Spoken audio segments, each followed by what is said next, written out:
আসসালামু আলাইকুম, কেমন আছেন আপনারা? আমরা আল্লাহ রহমতে ভালো আছি। আজকে রান্না করতেছি একদম ঝটপট রান্না, রেডিমিক্স হালিম মশলা দিয়ে, রেডিমিক্স হালিম পাউডার দিয়ে হালিম রান্না করতেছি।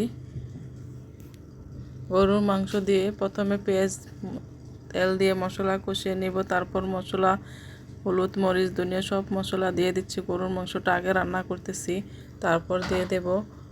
রান্না করে ভালো করে কষিয়ে নেব গরুর মাংসটা, সব মশলা দিয়ে এখন কষেছি।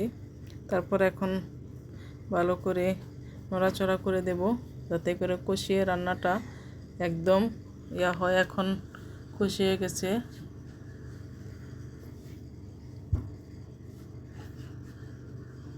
মাংস থেকে তেলটা উঠিয়ে গেছে, তাই মাংসটা কষিয়ে গেছে। তাই এখন আমি পাউডার ভিজিয়ে রেখেছিলাম আধা ঘন্টা, ওগুলো দিয়ে দিচ্ছি। এখন দিয়ে গরম পানি দিয়ে মিশিয়ে রেখেছি, এখন মিক্স করে দেব। মিক্স করে দিয়ে তারপর কতক্ষণ যা কষিয়ে নেব। কষিয়ে নেওয়ার পর আমি গরম পানি দিয়ে দেব। এখন গরম পানি দিয়ে দিচ্ছি। গরম পানি দিয়ে ভালো করে মিশিয়ে নিচ্ছি। তারপর মিশিয়ে নেওয়ার পর দেখব মাংসটা সিদ্ধ হয়ে আসছে, হালিমটা প্রায় রান্না হয়ে আসছে। তখন দিয়ে দিচ্ছি ধনিয়া পাতা দিয়ে দেব। তারপর দিয়ে দেব পেঁয়াজ রসুন দিয়ে বাগার দিয়ে দেব।